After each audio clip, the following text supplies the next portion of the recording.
নফসের সাথে 1 নম্বরে কি, এই যে এটা এখন করতেছি আমরা, এলিম অর্জন করা, হেদায়েত নেওয়া। এই জিহাদে আমাদের নাম্বার কত?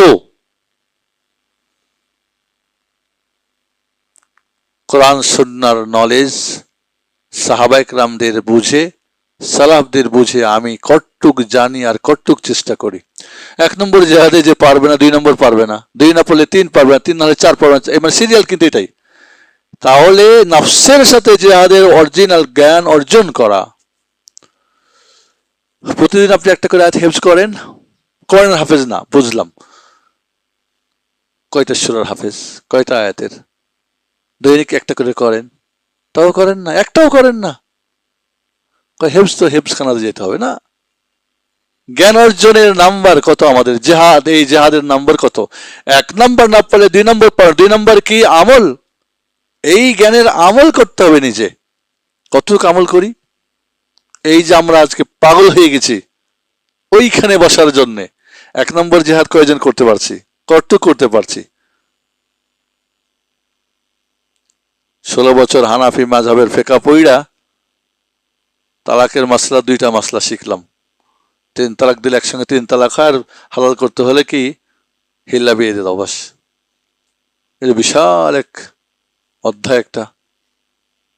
কোন জ্ঞান অর্জন করলাম? ফতোয়া দিয়ে দিলাম, বাস। কান্নাকাটি করলে পরে যাও, ঠিক আছে, 1000 টাকা ধরাই দিলে ফতোয়া চেঞ্জ হয়ে যায়। কারণ সে তো জানে যে আসলে বউ তালাক হয়নি, 3 তালাক হয়নি। যাও, কারি বলিও না, জিজ্ঞেস করে, কেউ জানছে না, কেউ জানে না, কই যাও। বাস্তব কথা বলছি, এরকম মুফতির ঘটনা ঘটছে, বহুত ঘটছে ঘটনা।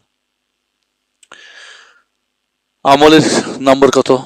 আমলের জিহাদ, নাফস বলবে না তুমি শিখো, আমল করতে দিবে না। 3 নম্বরে জিহাদ কি?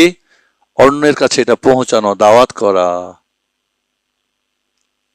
কতটুক জানেন, কতটুক আমল করার, কতটুক দাওয়াত করলেন। 4 নম্বরে কি? সবুর করা।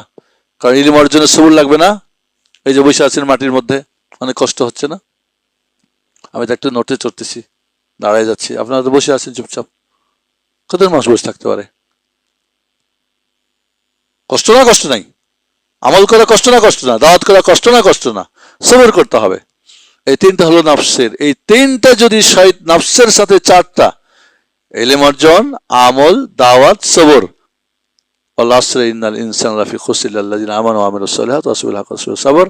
এই 4টা যখন হয়ে যাবে, এরপরে শয়তানের সাথে। যে নফসের সাথে পারবে না সে কি শয়তানের সাথে পারবে?